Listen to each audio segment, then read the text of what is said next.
2절 보겠습니다. 50페이지. 유기에 대해서 지금 우리가 나누고 있습니다. 1장 볼트레이트 1장 15항 유기 2절. 다시 말하면, 그러니까 다시 말한다는 것은 유기에 대해서 다시 한번, 유기된 자들에 대해서 다시 한번 말하겠다는 거예요. 하나님의 자신의 주권과, 하나님은 자신의 주권과 가장 정의롭고 불가해적이고 변하지 않는 선한 기쁨으로 라고 나오고 있습니다. 그래서 하나님의 측면을 이야기하고 있어요. 영원이라는 개념을 말하고 있죠.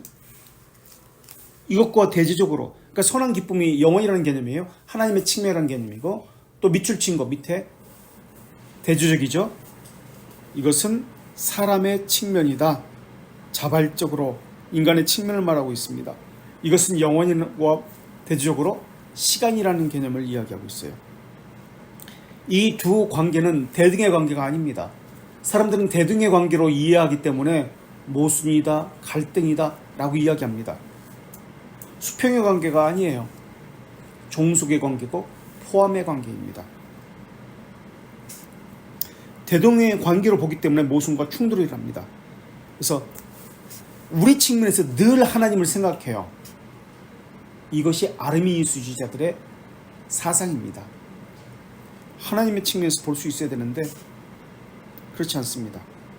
그러니까 하나님과 자기를 동일선상에 두고 보는 거예요. 그래서 나온 것이 초대교회 뭐죠? 하나님도 사람도 동일하다는 개념으로서 이야기하잖아요. 신인 동양 동성론. 네, 신인 동양 동성론자들. 하나님이 눈이 두 개고, 그래서 우리도 눈이 두 개다. 팔이 두 개니까 우리도 팔이 두 개다. 하나님 분노하시고 우리도 분노하고, 화를 내고 뭐 이 감정에 있어서 형상에서 동일하다는 개념으로 그렇게 설명을 하죠. 하나님을 인간처럼 끌어내서 그렇게 생각하는 거예요. 아니면 인간을 하나님처럼 끌어올려서 하나님처럼 반신반의라고 이야기하죠. 자기를 그렇게 생각해요. 칼빈이 반신반의라고 그렇게 이야기했죠. 교만한 자라는 거예요. 하나님과 같은 동일한 위치로 끌어올려서 자기를 치켜 세우는 거죠. 그러면서 이런 사람들은 외식적 의를 자랑하게 되어 있습니다. 자신에 대해서 증오하고 자신의 어리석음을 깨달아야 되는데 바리새인적 의를 가지고 신앙생활합니다. 자기가 무가치한 존재라는 것을 인정해야 하는데 하나님의 존엄성을 인정하면 자신의 무가치함을 인정하게 됩니다. 그래서 하나님에 대한 지식과 우리에 대한 지식을, 이거 무슨 지식이라고 얘기하죠? 이중 지식. 뭐예요? 두 지식이에요? 이중식이에요? 두 지식. 이중 지식은 뭐예요? 그럼 말 나온 길에. 창조주와 구속주라. 그렇죠. 하나님에 대한 지식과 우리에 대한 지식, 두 지식은 서로 결합되어 있습니다. 수평의 관계가 아니라 대등의 관계가 아니라 종속적이다. 그래서 하나님에 대한 지식을 가진 사람은 자신에 대한 지식을 갖게 되고 겸손할 수밖에 없어요. 그래서 하나님 알기를 평생에 사모하는 사람은 자신을 불법적인 존재로 인식하게 됩니다. 그래서 자신을 증오하는 삶, 무슨 삶? 신자의 삶. 이것을 신자의 삶을 또 무슨 삶이라고 그러죠? 순종의 삶, 회개의 삶. 회개의 삶이라고도 얘기하죠. 물론 순종의 삶. 그게 다른 말로 또 조직신학적으로 성화다라고 얘기해요. 성경에서는 그것을 거룩이라고 이야기하죠.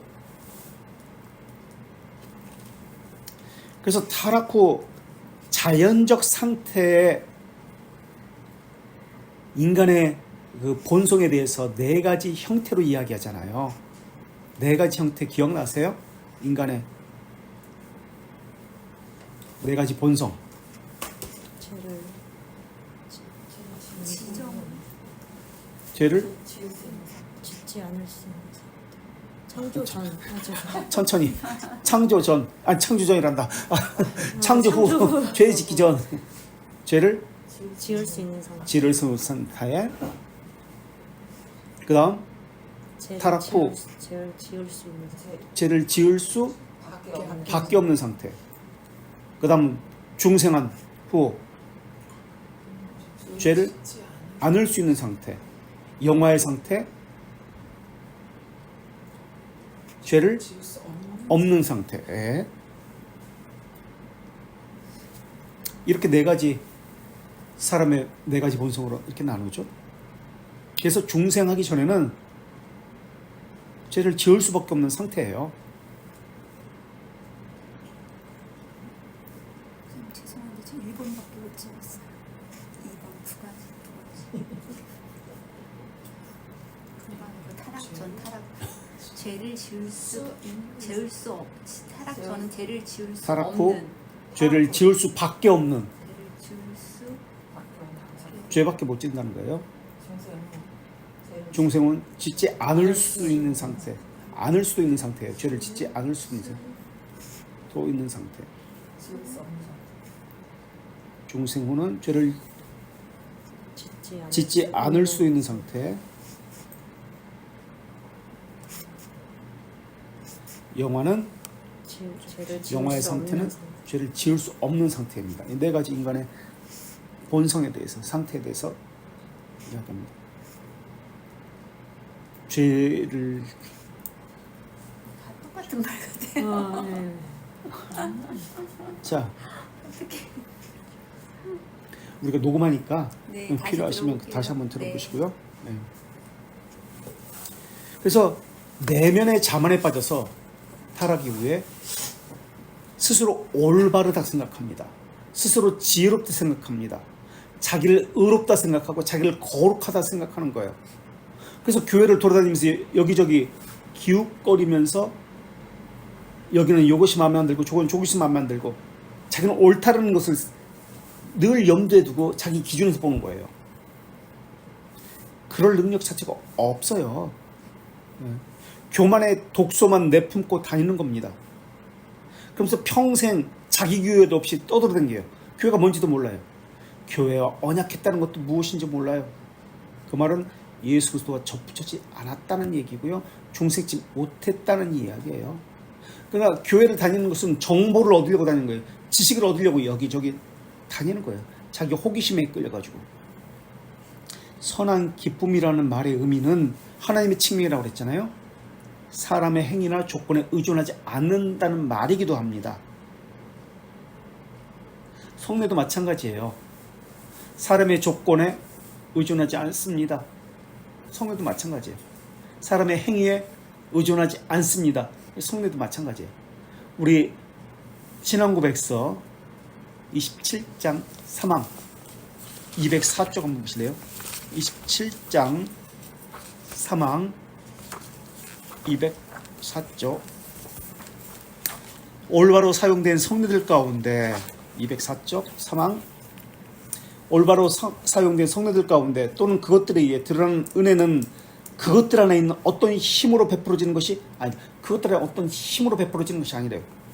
다시 말하면 이랑 성례의 효과는 그것을 집행하는 자의 경건이나 의향에 달려 있지 이걸 뭐라 않고 그러죠? 그것을 집행하는 자의 경건, 의향, 인효론, 오직 성령의 사역, 제도의 말씀에 달려 있다. 이거는 은효론. 2절은 이 말씀에는 그것을 집행하도록 권위를 부여하는 가르침과 더불어 가치 있는 성례에 참여하는 자에게 주어진 혜택의 약속이 포함되어 있다. 예, 혜택에 약속이 포함되어 있어요. 약속을 발견해야 돼요. 성례에서, 세례와 성찬에서 약속을 발견하지 못하면 표징이 아니라 표징된 것이 있어요. 표징된 것을 발견해야 돼요. 그것이 발견해서 이걸 붙드는 것이 올바로 성례를 사용하는 것이에요. 그러니까 하나님이 부여하는 거지 사람이 부여하는 거 아니에요. 이것을 다시 우리 교재로 와서 2절에서 15장 2절이죠. 다시 말하면 자신의 주권과 가장 정의롭고 불가하고 변하지 않는 선한 기쁨으로라는 말이에요. 이것이 사람의 조건에 의존하지 않는다는 말의 의미를 아까 성례에서 표현했죠. 인효론은 아니고 사효론은 아니다. 은효론이다. 은혜로다. 그것을 2절에서 풀어 설명한 게 이거예요. 지금 은혜로만이다. 선한 기쁨이다. 이것을 다른 말로 요한복음 3장 16절에 의하면은 세상이 세상을 이처럼 아니고 사랑하사. 하나님이 세상을 이처럼 사랑하사. 이것을 하나님은 제 일원 1원인 제 1원인을 이야기하는 게 이거예요 지금. 그런데 6위를 말하면서 제 1원인을 이야기해요. 하나님의 선한 기쁨이라고 이야기해요. 제 1원인을 이야기해요. 그럼 이것도 영원이라는 개념이에요. 사람에게 의존하지 않는다. 그 사람의 악함, 그 사람의 하나님을 믿지 않는 이것에 의존하지 않는다는 의미예요. 그죠? 그래서 2절에 제1원인을 좀 더 풀어서 설명한 것이 또한 3절이에요. 그래서 3절에서 6위를 뭐라고 하냐면 뭐라고 얘기할까요? 6위를 다른 말로 여기 3절에서 51페이지에서 뭐라고 얘기해요? 정의를 선포하기 위해 내버려 둔다. 그래서 그것을 그 위에 정의로운 심판. 정의로운 심판이다 그래요. 정의로운 심판. 앞에서 이것과 대조가 되는 것은 선한 기쁨. 선한 기쁨. 이것도 6이라고 그랬어요. 선한 기쁨도. 그런데 정의로운 심판과 대조가 되는 것은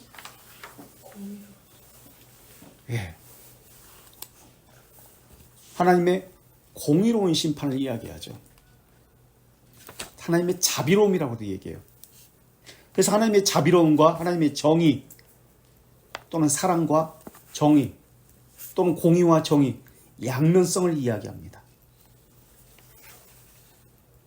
그래서 2절에서 선한 기쁨 자발성을 이야기했잖아요. 하나님의 측면과 사람의 측면을 이야기했잖아요. 3절도 하나님의 측면과 사람의 측면 둘 다를 이야기합니다. 그럼 3절에서 하나님의 측면은 정의로운 심판이라고 했는데 사람의 측면은 뭐죠? 사람의 측면은 하나님의 측면은 정의로운 심판인데 정의를 선포하기 위해서 이런 말인데 3절에서 사람의 측면을 한번 찾아보세요. 어떤 단어가 있어요? 불신이요.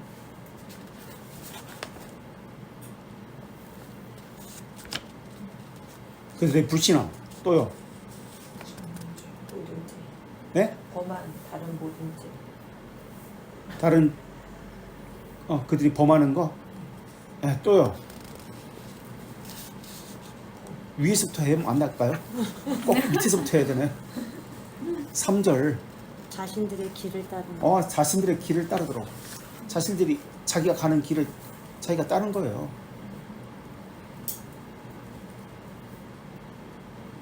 그래서 3절도 하나님의 측면, 사람의 측면을 계속 대조하고 있어요. 2절처럼.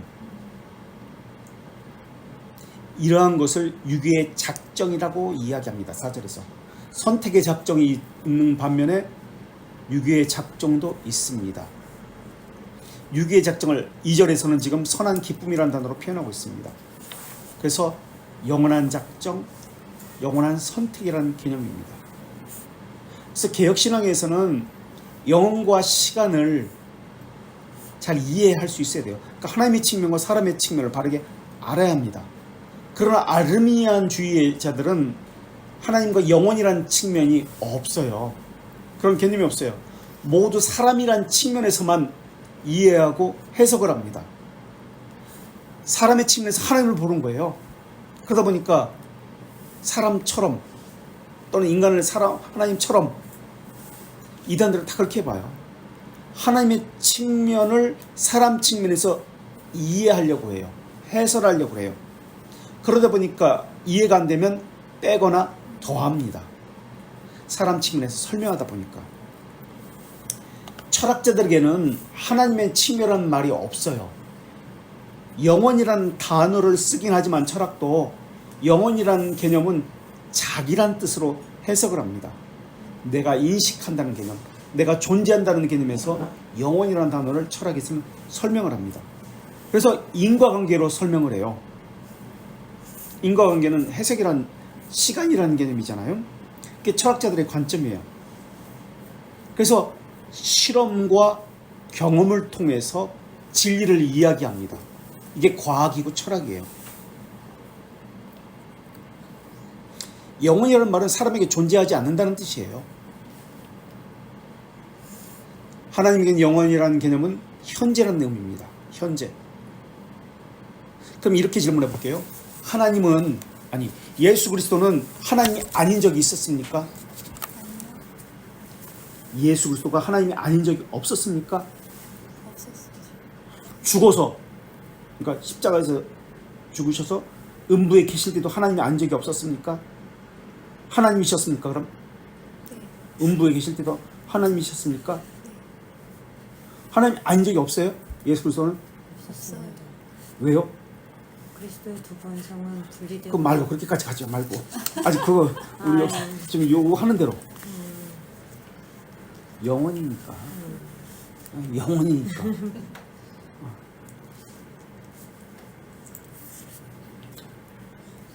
그러면 하늘에서도 반대로 이번엔 하나님이라고 물었잖아요. 사람이시 아는 적이 없었습니까? 사람이 아닌 적이 없었습니까? 예수께서는 비로소 사람이 되신 거예요? 하늘에서도 사람이십니까? 예수 그리스도는 네. 사람이 아닌 적이 없으셨어요? 아닌 적이 없으셨어요.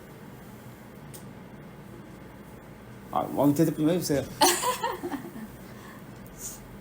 성육신 이전에도 인성을 가지셨어요? 사람이 아닌 적이 없었어요?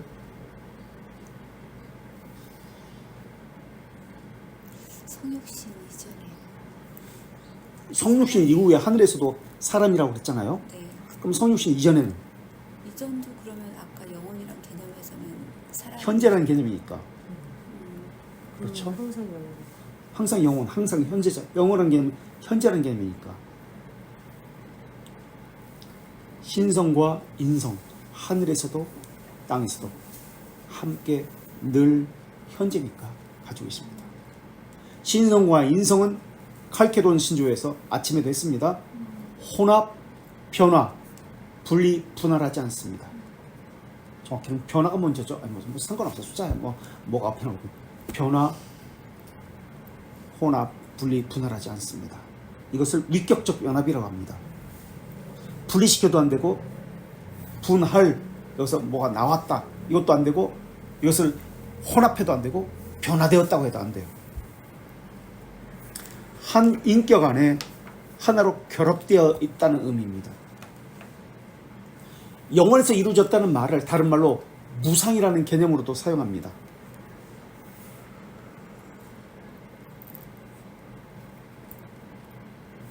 무한이라는 개념이죠. 무한. 측량할 수 없다는 뜻입니다.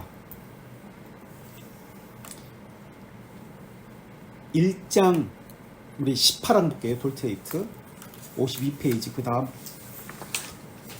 장이 있죠. 첫째 줄 무상적 은혜의 선택과 엄중한 유기라고 나옵니다. 무상적 은혜의 선택과 엄중한 유기. 무상이라는 단어가 나오죠. 무상. 아까 무상이라는 개념은 측량할 수 없는 영원. Free grace. 영원. 영원이라는 개념이다. 무상적 은혜. 영원이라는 게 영원한 은혜라는 개념이에요. 영원에서 선택했다는 개념이에요. 무상적 은혜의 선택. 영원이라는 개념을 염두에 둬라. 그리고 53페이지 보세요. 그러므로 이런 신비들을 칭송하면서 사도의 말씀으로 선포되는 바 깊도다 하나님의 지혜와 지식의 풍성함이여 그의 판단은 헤아리지 못할 것이며 그의 길은 찾지 못할 것이로다. 누가 주의 마음을 알았느냐? 누가 그의 모사가 되었느냐? 누가 주께 먼저 드려서 갚으심을 받겠느냐? 이는 만물이 주에게서 나오고 주로 말미암고 주에게로 돌아감이라.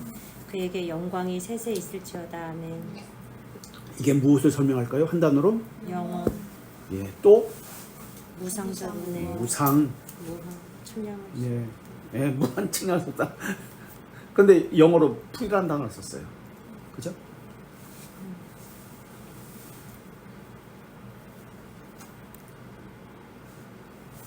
그럼 풀이라는 개념은 무엇입니까?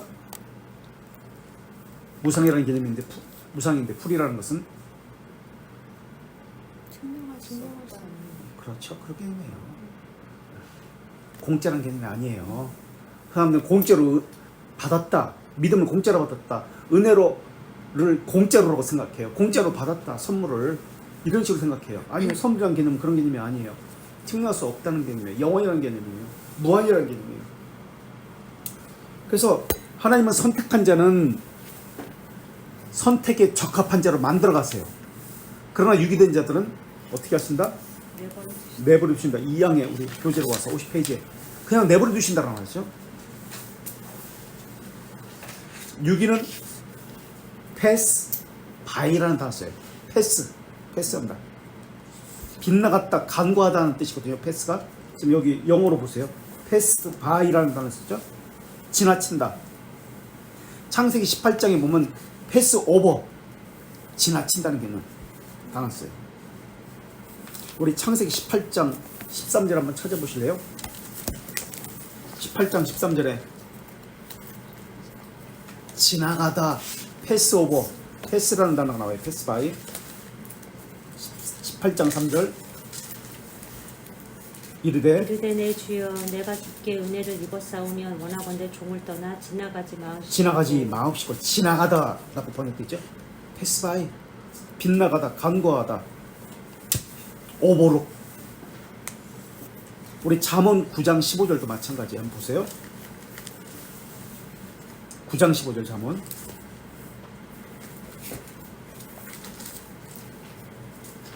자기 길을 바로 가는 행인들을 불러 이르되 네, 여기서 행인들이란 나온 단어 있죠. 행인들 길을 그냥 지나가는 사람이에요. 지나치는 사람. 행인이라는 단어가 여기서 네, 지나가다. 유기란 단어예요. 그러니까 유기. 패스 바이, 패스 오버 또는 패스 오버의 또 단어가 어디서 나왔을까? 지나갔다. 6월이라는 단어입니다. 6월. 출애굽 2장 13절인데 안 찾아볼게요. 우리가 아는가. 6월이라는 단어가 패스 오버 지나가다. 또 패스 바이 내버려 두신다. 그래서 영혼에서 어떤 자들은 간과하시는 거예요. 지나가는 거예요.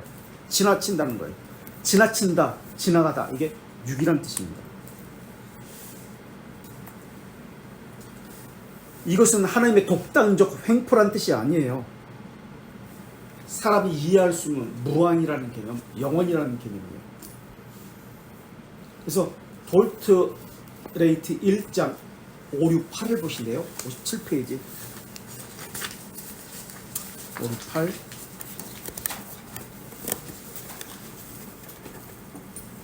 아리미아주의자들이 아르미스파가 가르치는 것은 하나님께서는 어느 사람도 자신의 의로운 의지로 인해 단순하게 아담의 타락에 또 죄와 저주의 일반적 상태에 있도록 결정하지 않았거나 믿음과 회심을 위해 굳이 필요한 은혜의 그제를 간과하지 않았다는 것이다. 근데 이 사람들은 뭐라고 그래요? 아르미스주의자들은 간과했다고 나오나요? 지나쳤다고 나오나요? 지나치지 않았다고 간과하지 나오나요? 않았다. 육이 아니다라고 나와요. 그러나 성경에서는 육이다. 지나친다. 우리 신앙고백서에서는 그렇게 이야기합니다. 지나쳤다. 이게 아르미스주의자들의 주장이에요. 지나치지 않았다. 그 누구도. 그러나 하나님은 아까도 얘기했지만 택한 자를 조건에서 택하는 거 아니에요. 선한 기쁨에서 택해서 이들을 택함에 적합한 자로 만들어 가시는 거예요. 택함에 적합한 자로. 근데 이 만들어 가실 때 훈련을 통해서 말씀을 가지고 훈련을 시킵니다. 그래서 그러한 사람을 택함에 적합한 자로 만들어 가는 사람을 성경에서는 이 비유를 들어서 이것이라고 이야기합니다. 그 비유가 혹시 무엇일까요? 로마서에서 나오고 예레미야서에서 나오는데 이 비유가 무엇일까요? 그 비유에 이것이라고 얘기합니다. 그 비유. 무슨 비유라고 하는데 하나님께서 적합한 자로 만들어 가신다. 빚어 가신다. 그 사람을 하나님의 선택에 적합한 자로 빚어 가신다. 만들어 가신다. 토기전에 그릇 비유하는 토기예요, 토기. 토기장이가 빚지는 거예요, 만들어지는 거예요. 그때 그 사람이 토기예요, 토기. 토기로 비유합니다. 하나님이 토기장이신 하나님이 만들어 가시는 거예요, 선택에 적합한 자로. 자, 벨지카 27장 3항 보실래요? 27페이지 27장 27페이지 3항. 그런데 또 이 거룩한 교회는 27장 3항. 우리 세상의 격돌에 대해서 하나님의 의에 보존되거나 후원받는다. 그 교회는 가끔 매우 작게 나타나고 인간의 눈에는 아무것도 아닌 것으로 전락할 수도 있다. 사람들 보기에는 작게 나타납니다. 아무것도 아닌 것처럼 그렇게 보입니다. 그런데 하나님은 그 교회를 끝까지, 그 택자를 그러니까 끝까지 보존하시고 후원하시고 지키십니다. 세상에 아무리 격분을 받는다 해도라는 단어가 나옵니다. 이 말의 의미는 택자는 견인한다는 의미입니다. 끝까지. 그럼 반대로 택자는 견인하면 유기된 자들은 반대로 뭐죠? 하나님 보호를 받지 못하고 이들은 견인받지 못해요. 예, 견디지 못해요. 참지 못해요. 스스로 나가요, 교회를. 스스로 판단합니다. 스스로 결정해. 인내하지 못합니다. 참지 못하고 자기가 나오는 것과 쫓겨나오는 것은 달라요. 우리 종교개혁 때는 스스로 나온 사람이 없습니다. 쫓겨나옵니다. 파문당해서 쫓겨나와요. 스스로 나오지 않습니다. 루터는 자기가 나온 게 아니에요. 파문당해서 쫓겨나온 겁니다. 유기된 자는 그렇지 않습니다. 스스로 결정을 해요. 하나님의 질서와 섭리를 부인하기 때문에 그래요. 자기 지식을 절대화시킵니다. 자기 판단이 옳다고 여깁니다. 그래서 상황적입니다. 자기중심적으로 움직입니다. 상황적이라는 것은 눈에 보이는 대로라는 뜻입니다. 자, 다시 와서요, 교재로 50페이지로 와서 2절에 보니까 그들은 50페이지 2절 선한 기쁨 바로 옆에 밑에 그들을 내버려 두기로 작정하셨다는 것이고 내버려 두신다. 그리고 그들은 자발적으로 그 불행에 뛰어든다는 거예요. 자발적으로 그 불행에 뛰어들어요. 스스로 누가 시켜서가 아니에요. 강제가 아니에요. 부추기는 거 아니에요. 자발적으로 그 불행에 뛰어들어요. 여기서 나오는 그들은 선택되지 않은 나머지를 이야기합니다. 하나님의 영원한 선택에서 1절 보실래요? 1절 넷째 줄 모든 자가 아니라 일부만 선택되고 나머지라고 할 때 이 나머지는 하나님의 영원한 선택에서 제외된다는 것이다. 그들을 이야기하는 것은 하나님의 영원한 선택에서 제외된 자들을 이야기합니다. 이들은 제외됩니다. 그 나머지예요. 일부와 나머지라는 말을 쓰고 있습니다. 일부와 나머지라는 말의 의미는 얼마인지 알지 못한다는 뜻입니다. 하나님만 아신다는 뜻이에요. 이것은 또 우리는 모른다. 그러나 하나님은 아시는 그들을 끝까지 지키시거나 아니면 지킨다는 말은 간섭한다는 의미죠. 하나님 측면에서 보면은 간섭한다는 의미고요. 사람 측면에서 보면 뭐죠? 참고 인내한다. 기다린다. 상황적으로 움직이지 않는다. 라는 의미예요. 하나님 측면과 사람 측면 동시에 들어갑니다. 그러나 선택받은 자는 소수일 것이다. 노아의 홍수 때 선택받은 자들은 노아의 가족 8명밖에 없었다. 소돔과 고모라의 그 심판 가운데는 롯의 가족 외에는 없었다라는 말입니다. 자, 우리 108페이지 한번 보실까요? 하이델베르크 31문 1항 31문 1항 그분은 왜 그리스도라는 말에 기름 부음 받은 자라는 뜻이잖아요. 왜 기름 부음 받은 자라 불립니까? 1항 그분이 성부 하나님에게서 임명받고 성령 하나님으로 기름 부음을 받아서 우리에 대해 선지자와 교사가 되시는데 그분은 우리 구원에 관해 하나님의 비밀적 방침과 의지를 우리에게 충분히 계시한 분이고 예, 하나님의 비밀적 방침과 의지를입니다. 비밀적 방침과 의지, 영원이라는 개념이 우리에게 계시한 분이다. 나타내어졌다. 시간과 공간 사이에 나타났다라는 개념을 쓰고 있습니다. 비밀적 방침과 의지는 영원이라는 개념이고 하나님의 측면이고 하나님의 주권이라는 말의 의미입니다. 이것을 아까 비유와 비교하면 톡이 장이라는 뜻입니다. 톡이 장이라는 말의 의미는 사람은 모른다라는 말의 의미입니다.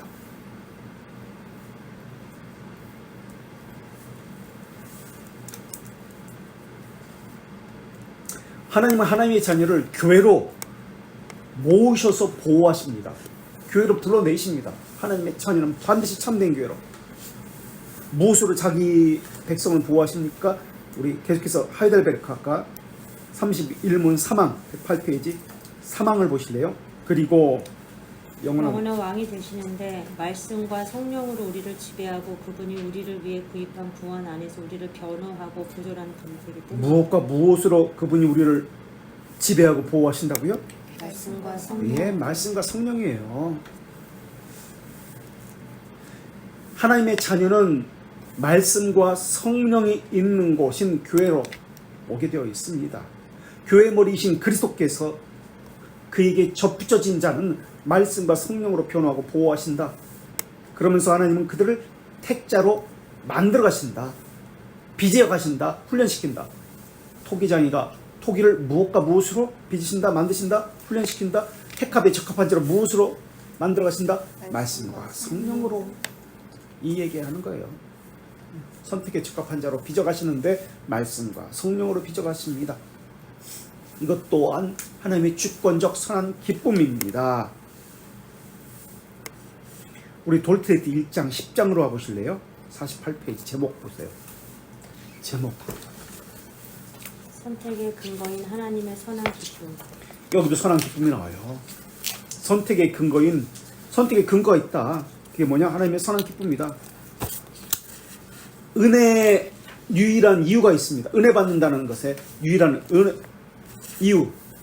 은혜 받는 유일한 이유, 선택받은 유일한 이유, 그게 뭐예요? 하나님의 선한 기쁨. 예. 아르미수자로는 조건을 이야기해요. 어떻게 사람이 했기 때문에 라고 조건을 이야기합니다. 그렇지 않습니다. 하나님의 선한 기쁨에는 없습니다. 인간에 가능한 모든 차질과 행위를 보고 구원의 조건으로 삼으셨다? 아닙니다.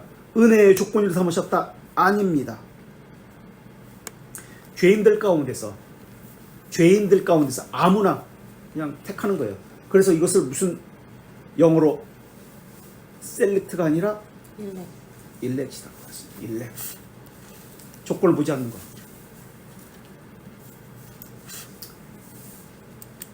그래서 특별한 사람처럼 여기시는 거예요.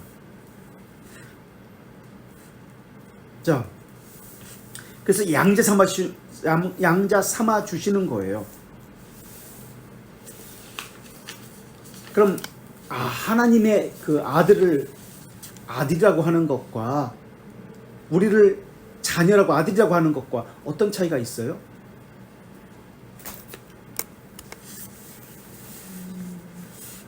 예수 그리스도를 아들이라고 불리는 것은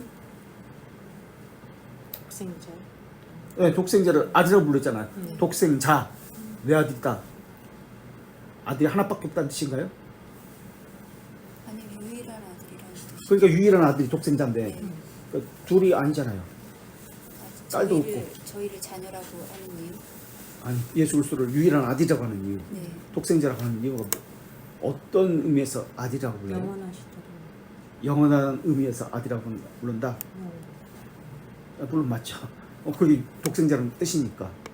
아들이 하나밖에 없다는 뜻이 아니라 독생자는 영원한 아들이기 때문에 독생자라고 불러요. 유일한 아들이라고 불러요. 그 의미는 위격적 관계 속에서의 아들이라는 뜻이에요.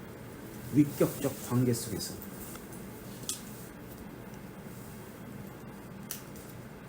그럼 우리를 아들이라고 부르는 것은, 택자라고 부르는 것은, 택자를 입양된 자녀라는 개념이에요. 입양했다. 우리 하이델베르크 33문 109페이지입니다. 2양 보세요. 우리는 그분으로 인해 은혜로 하나님께 입양된 자녀이기 때문에 입양된 자녀라는 은혜로 입양된 자녀입니다. 부상이란 뜻이에요. 영혼에서 은혜로라는 단어가 나와요. 입양된 자녀. 그리고 이번에는 34문 하이델베르크 2절 보세요. 거기서 뭐라고 나와요? 우리를 자신의 소유물로 삼았기 때문이다. 그의 소유물로 삼았다. 소유물이라고 이야기합니다. 그의 소유물.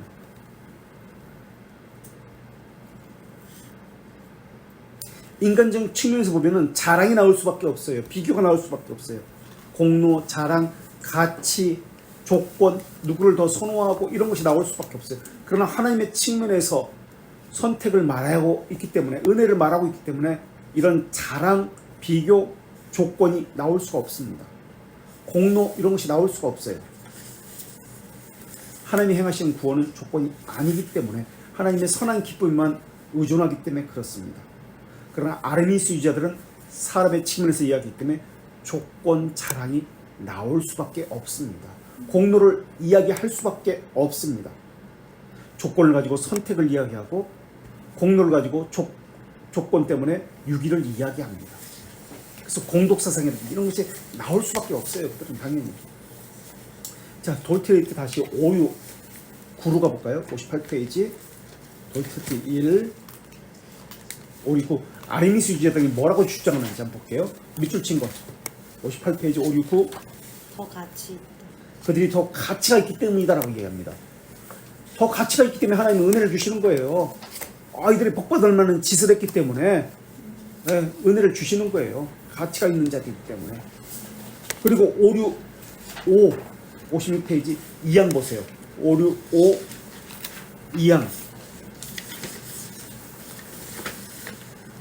565 56페이지 또 이것은 선택된 자가 선택되지 않은 유기된 자보다 더 가치 있다는 것 때문에 은혜롭고 복음적 가치가 예. 있다는 것이다. 은혜를 받는 이유가 가치가 있기 때문에 그래요. 선택된 자가 은혜 받을 만하기 때문에 은혜 받는 거예요. 그렇게 이야기하고 있어요. 이게 아르미스주의자들의 주장이에요. 요번엔 대교리문도 한번 보실래요?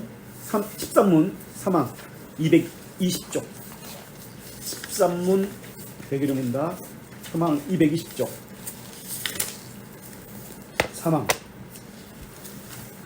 그분의 주권에 따라 또 헤아릴 수 없는 그분 의지의 방침에 따라 헤아릴 수 없는 그분의 의지의 방침에 따라 나머지는 나머지를 모른 채 간과하여 불명예와 진노에 이르게 하고 그들의 죄로 인해 벌을 받게 하고 그분의 정의의 영광을 돌리도록 했다. 하나님의 정의의 영광을 돌린대요. 정의의 심판을 이야기합니다. 간과하는 거, 모른 채 하는 거예요. 그래서 모른 채해서 그들 스스로 불명예와 진노에 이르게 하는 거예요. 여기서 하나님의 주권에 따라라 나옵니다. 주권이란 말은 하나님의 의지의 방침에 따라라는 말입니다. 그래서 하나님의 선한 기쁨, 주권적 기쁨이라고 이야기하는데 영혼이라는 개념인데 하나님의 측면에서 이야기하는데 이것은 누구에게 은혜를 베풀지 말지는 사람에게 달린 것이 아니라 모든 것이 하나님에게 달려 있습니다 라는 말의 의미예요. 사람에게 의존하지 않습니다. 그 무엇도.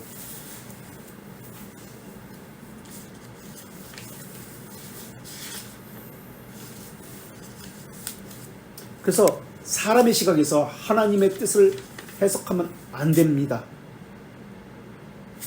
또 반대로 사람이 해야 할 것을 하나님에게 떠맡기면서 하나님이 알아서 하시는데 뭘 이라는 식으로 해석해도 안 됩니다. 하나님의 측면과 사람의 측면 둘 다를 고려해야 합니다. 그래서 자발적이라는 말의 의미는 사람의 측면을 이야기합니다. 이런 것을 통해서 성경을 봐야 합니다. 하나님의 측면과 사람의 측면. 그럼 하나님의 측면에서 조직신학에서 우리 칭의를 이야기하죠. 칭의는 하나님의 측면에서 이야기하고 선행은 사람의 측면을 이야기합니다. 칭의와 선행, 하나님의 측면과 사람의 측면 관계를 알 수가 있습니다. 칭의를 모르면 선행을 모르게 되어 있어요. 거꾸로 가는 거 아닙니다. 인과관계로 결과를 통해서 원인을 해석하는 거 아니에요. 선행을 통해서 보니까 의롭다함을 받았다, 칭의를 받았다 이렇게 해석하면 안 됩니다. 칭의를 통해서 결실이 선행이다라고 나와야 됩니다. 그래서 칭의와 선행의 관계를 알고 있다라는 개념은 하나님의 칭명과 사람의 칭명의 관계가 무엇인지를 알고 있다라는 것과 맞물려 있습니다. 그래서 칭의는 하나님이 하셨다는 말이고 선행은 사람의 칭의에서 사람이 있다는 말인데, 근데 선행과 칭의는 아까도 얘기했지만 대립의 관계가 아니에요. 포함의 종속의 관계입니다. 조건절이 아니에요. 칭의의 결과가 무엇이다? 열매가 선행이다. 그러면 칭의를 통해서, 회개를 통해서 무엇을 알 수 있다? 믿음 주심. 믿음 주심을 알 수 있다.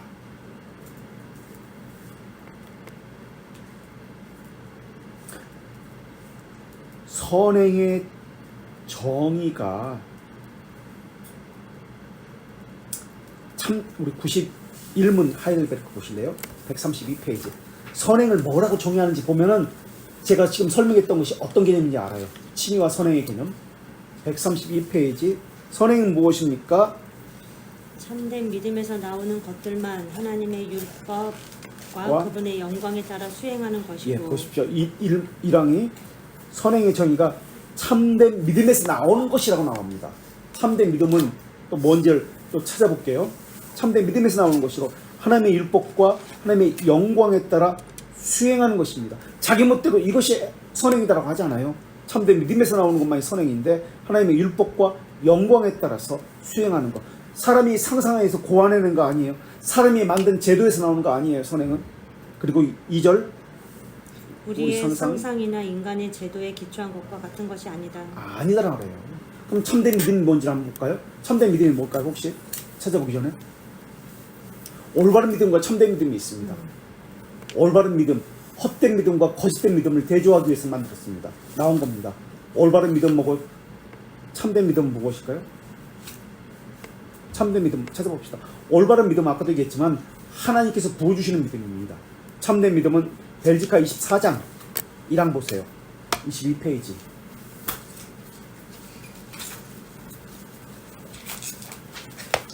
22페이지 24장 벨지카 1항. 하나님의 말씀을 듣고 성령의 활동으로 인간 안에 일어나게 된 참된 믿음이 하나님의 말씀을 듣고 성령의 활동을 일어나는 것이 참된 믿음입니다. 참된 믿음이 인간을 중생시켜 새 사람이 되게 하기에 새 삶을 살게 하고 그를 제 속박으로부터 해방한다. 예, 참된 믿음은 성령의 활동을 일어나는 것인데요. 인간에서 일어나는 것인데 새 삶을 살게 하는 것이에요. 죄의 속박으로부터 벗어나게 하고 이것이 참된 믿음이에요. 우리 하이델베르크 21문 103페이지 하이델베르크 21문 참된 믿음이 무엇입니까? 또 나와요. 어떤 지식으로 어떤 지식이 나옵니다. 믿음이라는 지식이에요. 어떤 지식? 하나님께서 자신의 말씀으로 우리에게 계시한 모든 것을 진실하다고 고수할 뿐 아니라 성령께서 나의 심정에 복음으로 사역한 확실한 확신이고 2절 그것은 다른 자만 아니라 나에게도 제4면 영원한 공의와 구원이 하나님에 의해 은혜로 그리스도의 공로로서만 무상적으로 주어진 것이다. 선행은 그래서 참된 믿음을 가진 사람에게서만 나오는 것이다. 믿지 않는 사람이 행하는 선행이라는 것은 없다. 그들이 말하는 선행이라는 것은 아무리 사람들이 선행이라고 이야기할지라도 죄에 오염된 것이다. 악에 치우친 것이다. 인간성에 끼친 타락의 결과들이 나타날 수밖에 없다. 우리 돌트레이트 3사장 1항에서 이어서 설명합니다. 3장 1항 한번 찾아보실래요? 그럼 돌트레이트 3장 1항 몇 페이지예요? 66페이지. 66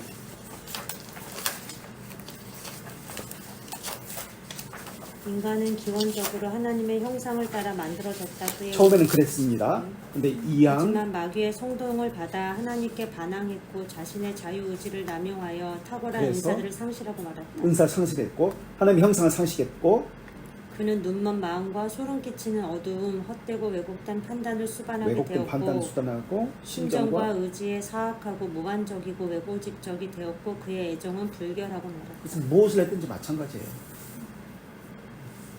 그들이 아무리 선행을 한다 할지라도 이성, 오성, 판단, 의지, 심정, 애정 다 불결합니다.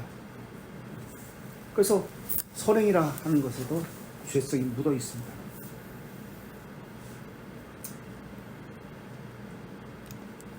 자, 하이델베르크 우리 21문 찾아봤나요? 103페이지 찾아봤죠? 네.